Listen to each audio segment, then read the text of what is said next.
सध्या मातीच्या भांड्यात शिजवलेले अन्नपदार्थ खाण्याकडे नागरिकांनी आपला मोर्चा वळवलाय।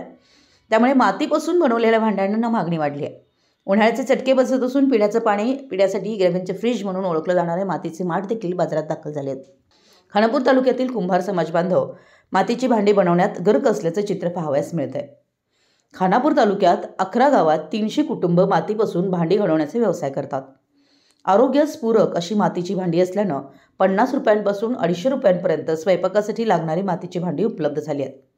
त्याशिवाय गरिबांचा फ्रीज म्हणून ओळखला जाणारा मातीचा माठ देखील 250 रुपयांपासून 750 रुपयांपर्यंत विक्रीसाठी उपलब्ध आहे।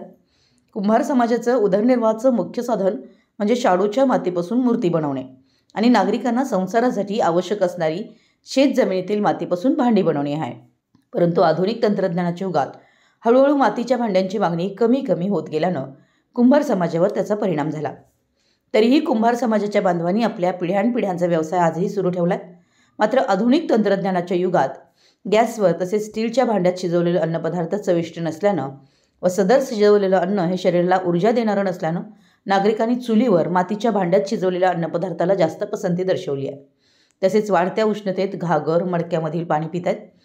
एकंदरीत मातीच्या भांड्यांना मागणी वाढल्यानं कुंभार समाजाला सुगीचे दिवस आले आहेत। मोठ्या संख्येनं कुंभार बांधवांनी बनवलेली भांडी खरेदी करण्यासाठी आपली पसंती दर्शवली जात आहे। यावेळी मराठी यस न्यूजशी बोलताना उमा कुंभार म्हणाल्या की ॲल्युमिनियम आणि स्टीलचा वापर वाढल्यानं मातीच्या भांड्यांना मागणी कमी झाली होती।